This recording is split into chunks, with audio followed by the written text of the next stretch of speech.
ಎಲ್ರಿಗೂ ನಮಸ್ಕಾರ. Welcome back to CST channel. ಇವತ್ತು ಮಸಾಲೆ ಅಕ್ಕಿ ರೊಟ್ಟಿ ಟೊಮೊಟೊ ಚಟ್ನಿ ಮಾಡ್ತಾಯಿದ್ದೀನಿ. ಈ ಚಳಿಗೆ ಖಾರವಾಗಿ ಟೊಮೊಟೊ ಚಟ್ನಿ ಜೊತೆ ಮಸಾಲೆ ಅಕ್ಕಿ ರೊಟ್ಟಿ ತುಂಬ ಒಳ್ಳೆ ಕಾಂಬಿನೇಷನು ಮತ್ತು ಆರೋಗ್ಯಕರವಾದ ತಿಂಡಿ. ಇದು ಮಕ್ಕಳಿಗೆ ಲಂಚ್ ಬಾಕ್ಸಿಗೆ ಮಾಡಿಕೊಡೋದ್ರಿಂದ ಅವ್ರು ತರಕಾರಿ ತಿನ್ನಲ್ಲ ಅಂದರೆ ಈ ರೀತಿಯಾಗಿ ನಾವು ಮಸಾಲೆ ಅಕ್ಕಿ ರೊಟ್ಟಿ ಮಾಡಿಕೊಟ್ರೆ ಅವರು ಇಷ್ಟಪಟ್ಟು ತಿಂತಾರೆ.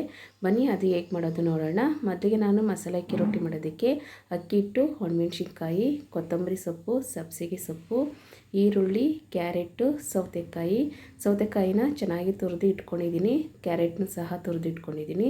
ಇಲ್ಲಿ ಟೊಮೊಟೊ ಚಟ್ನಿ ಮಾಡೋದಕ್ಕೆ ಟೊಮೊಟೊ, ಕೊತ್ತಂಬರಿ ಸೊಪ್ಪು, ಕರಿಬೇವಿನ ಸೊಪ್ಪು, ಈರುಳ್ಳಿ, ಬೆಳ್ಳುಳ್ಳಿ, ಒಣಮೆಣ್ಸಿನ್ಕಾಯಿ ಮತ್ತು ಇನ್ನೂ ಬೇಳೆಕಾಳುಗಳೆಲ್ಲ ಇದೆ. ಅದು ಒಗ್ಗರಣೆ ಮಾಡಬೇಕಾದಾಗ ತೋರಿಸ್ತೀನಿ.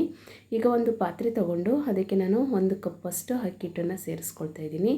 ಸಣ್ಣಗೆ ಕಟ್ ಮಾಡ್ಕೊಂಡಿರೋವಂಥ ಹಸಿಮೆಣಸಿನ್ಕಾಯಿ, ಇಲ್ಲಿ ಒಂದು ಸೌತೆಕಾಯಿನ ನಾನು ತುರಿದಿಟ್ಕೊಂಡಿದ್ದೆ ಅದನ್ನು ಸಹ ಸೇರಿಸ್ತಾ ಇದ್ದೀನಿ.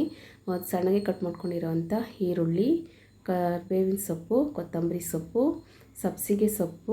ಸಬ್ಬಸಿಗೆ ಸೊಪ್ಪನ್ನ ಸಣ್ಣಗೆ ಕಟ್ ಮಾಡ್ಕೊಂಡಿದ್ದೀನಿ. ಮತ್ತು ಒಂದು ಕ್ಯಾರೆಟ್ನ ಚೆನ್ನಾಗಿ ತುರಿದಿಟ್ಕೊಂಡಿದ್ದೆ ಅದನ್ನು ಸಹ ಸೇರಿಸ್ಕೊಳ್ತಾ ಇದ್ದೀನಿ. ಇಲ್ಲಿ ಒಂದು ಅರ್ಧ ಟೀ ಸ್ಪೂನಷ್ಟು ಜೀರಿಗೆ, ರುಚಿಗೆ ತಕ್ಕಷ್ಟು ಉಪ್ಪು, ಇಷ್ಟನ್ನು ಹಾಕಿ ನಾವು ಚೆನ್ನಾಗಿ ಮಿಕ್ಸ್ ಮಾಡ್ಕೋಬೇಕು. ಏಕೆಂದರೆ ಸೊಪ್ಪು ಮತ್ತು ಸೌತೆಕಾಯಿಲೆಲ್ಲ ನೀರಿನಂಶ ಇರೋದ್ರಿಂದ ಅದನ್ನು ಒಂದು ಸಲ ಚೆನ್ನಾಗಿ ಮಿಕ್ಸ್ ಮಾಡಿಕೊಂಡು ನಮಗೆ ಎಷ್ಟು ನೀರು ಬೇಕೋ ನೀರು ಹಾಕ್ಕೊಂಡು ಚೆನ್ನಾಗಿ ಹಿಟ್ಟನ್ನು ಕಲಿಸ್ಕೋಬೇಕು. ಏಕೆಂದರೆ ಹಿಟ್ಟು ತೆಳ್ಳ ಆದರೆ ಇನ್ನೊಂದು ಸ್ವಲ್ಪ ಅಕ್ಕಿ ಹಿಟ್ಟನ್ನು ಸೇರಿಸ್ಕೊಂಡು ಕಲಿಸ್ಕೋಬೋದು.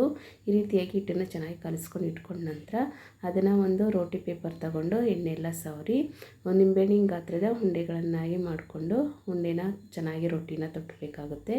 ಈ ರೀತಿಯಾಗಿ ಚೆನ್ನಾಗಿ ರೊಟ್ಟಿ ತಟ್ಟೋದ್ರಿಂದ ಕ್ರಿಸ್ಪಿಯಾಗಿ ಬರುತ್ತೆ. ರೊಟ್ಟಿ ತೆಳ್ಳಗೆ ರೊಟ್ಟಿ ತಟ್ಕೋಬೇಕು. ಮತ್ತು ಒಂದು ಹಂಚಕ್ಕಾದ್ಮೇಲೆ ರೋಟಿ ಪೇಪರ್ ಸಮೇತ ತವದ ಮೇಲೆ ರೊಟ್ಟಿ ಹಾಕಿ ಚೆನ್ನಾಗಿ ಬೇಯಿಸ್ಕೋಬೇಕು. ಇದು ಆರೋಗ್ಯಕ್ಕೆ ತುಂಬ ಒಳ್ಳೆಯದು. ಯಾವ ಮಕ್ಕಳು ತರಕಾರಿ ತಿನ್ನಲ್ಲ ಅಂತಾರೆ. ಈ ರೀತಿಯಾಗಿ ನಾವು ಗೆಡ್ಡೆಕೋಸು ಇನ್ನೂ ತುಂಬ ತರಕಾರಿಗಳನ್ನೇ ಆ್ಯಡ್ ಮಾಡ್ಕೋಬೋದು. ಈಗ ಎಣ್ಣೆಲ್ಲ ಸವರಿ 2 ಬದಿನೂ ಚೆನ್ನಾಗಿ ಬೇಯಿಸ್ಕೋಬೇಕು. ಚೆನ್ನಾಗಿ 2 ಕಡೆಯೂ ಬೇಯಿಸೋದ್ರಿಂದ ಒಳಗಡೆ ಸೊಪ್ಪು ತರಕಾರಿ ಇರೋದ್ರಿಂದ ಚೆನ್ನಾಗಿ ಬೇಯುತ್ತೆ. ಈಗ ಬಿಸಿ ಬಿಸಿಯಾದ ಅಕ್ಕಿ ರೊಟ್ಟಿ ರೆಡಿಯಾಗಿದೆ. ಅದಕ್ಕೆ ಒಂದು ಟೊಮೊಟೊ ಚಟ್ನಿ ಮಾಡ್ಕೊಳ್ಳೋಣ ಬನ್ನಿ. ಈಗ ಒಂದು ಬಾಣಲಿ ಇಟ್ಟು ಅದಕ್ಕೆ ಎಣ್ಣೆ ಹಾಕಿ ಅದಕ್ಕೆ ಸ್ವಲ್ಪ ಸಾಸಿವೆ, ಜೀರಿಗೆ ಹಾಕಿದ್ದೀನಿ.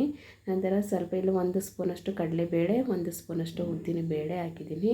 ನಂತರ ಇಲ್ಲಿ ಕರಿಬೇವಿನ ಸೊಪ್ಪು, ಒಣಮೆಣ್ಸಿನ್ಕಾಯಿ ಹಾಕಬೇಕು. ಇದೆಲ್ಲನೂ ಚೆನ್ನಾಗಿ ಹಾಕಿ ಒಂದು ಸಲ ಚೆನ್ನಾಗಿ ಮಿಕ್ಸ್ ಮಾಡ್ಕೊಳ್ಳೋಣ. ಇದಕ್ಕೆ ಈರುಳ್ಳಿ ಮತ್ತು ಬೆಳ್ಳುಳ್ಳಿನೂ ಹಾಕಿ ಚೆನ್ನಾಗಿ ಮಿಕ್ಸ್ ಮಾಡ್ಕೋಬೇಕು.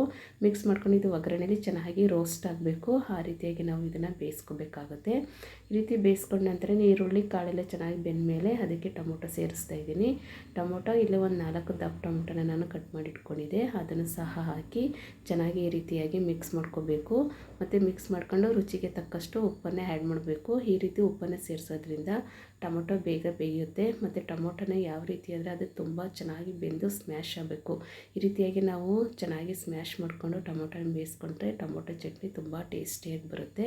ಈಗ ಟೊಮೊಟೊ ಎಲ್ಲ ಚೆನ್ನಾಗಿ ಬೆಂದಿದೆ. ಅದಕ್ಕೆ ಸ್ವಲ್ಪ ಕೊತ್ತಂಬರಿ ಸೊಪ್ಪು ಮತ್ತು ಕಸ್ತೂರಿ ಮೇಥಿನ ಆ್ಯಡ್ ಮಾಡ್ತಾಯಿದ್ದೀನಿ. ಈ ಕಸ್ತೂರಿ ಮೇಥಿನ ಆ್ಯಡ್ ಮಾಡೋದ್ರಿಂದ ಒಳ್ಳೆ ಫ್ಲೇವರ್ ಕೊಡುತ್ತೆ. ಮತ್ತು ಟೊಮೊಟೊ ಚಟ್ನಿ ಒಳ್ಳೆ ರುಚಿಯಾಗಿ ತುಂಬ ಟೇಸ್ಟಿಯಾಗಿರುತ್ತೆ ಟೊಮೊಟೊ ಚಟ್ನಿ. ಈಗ ತಣ್ಣಗಾದ್ಮೇಲೆ ಒಂದು ಮಿಕ್ಸಿ ಜಾರಿಗೆ ಎಲ್ಲನೂ ಸೇರಿಸ್ಕೊಂಡು ಅದನ್ನು ನುಣ್ಣಗೆ ರುಬ್ಕೋಬೇಕು. ಅಂದರೆ ಪೇಸ್ಟ್ ಥರ ಇರಬೇಕು. ಆ ರೀತಿಯಾಗಿ ನಾವು ಇದನ್ನು ರುಬ್ಕೋಬೇಕಾಗುತ್ತೆ. ರುಬ್ಕೊಂಡು ಒಂದು ಪಾತ್ರೆಗೆ ಹಾಕ್ಕೊಳ್ಳೋಣ. ಈಗ ಒಂದು ಬೌಲಿಗೆ ಹಾಕ್ಕೊಂಡು ಅದಕ್ಕೆ ಒಂದು ಒಗ್ಗರಣೆ ಕೊಡಬೇಕು. ಅದಕ್ಕೆ ಸ್ವಲ್ಪ ಎಣ್ಣೆ ಹಾಕಿ, ಸಾಸಿವೆ ಹಾಕಿ, ಕರಿಬೇವಿನ ಸೊಪ್ಪು, ಸ್ವಲ್ಪ ಹಿಂಗು, ಇಷ್ಟನ್ನು ಹಾಕಿ ನಾವು ಒಗ್ಗರಣೆ ರೆಡಿ ಮಾಡಿಕೊಂಡು ಈ ಟೊಮೊಟೊ ಚಟ್ನಿಗೆ ಸೇರಿಸಬೇಕು. ಸೇರಿಸಿ ಚೆನ್ನಾಗಿ ಮಿಕ್ಸ್ ಮಾಡಿದರೆ ತುಂಬ ರುಚಿಕರವಾದ ಟೊಮೊಟೊ ಚಟ್ನಿ ರೆಡಿಯಾಗುತ್ತೆ. ಅದರಲ್ಲಿ ಚಳಿಗಾಲಕ್ಕೆ ಬಿಸಿ ಬಿಸಿ ಮಸಾಲೆ ಅಕ್ಕಿ ರೊಟ್ಟಿ ಜೊತೆ ಟೊಮೊಟೊ ಚಟ್ನಿ ಒಳ್ಳೆ ಕಾಂಬಿನೇಷನು.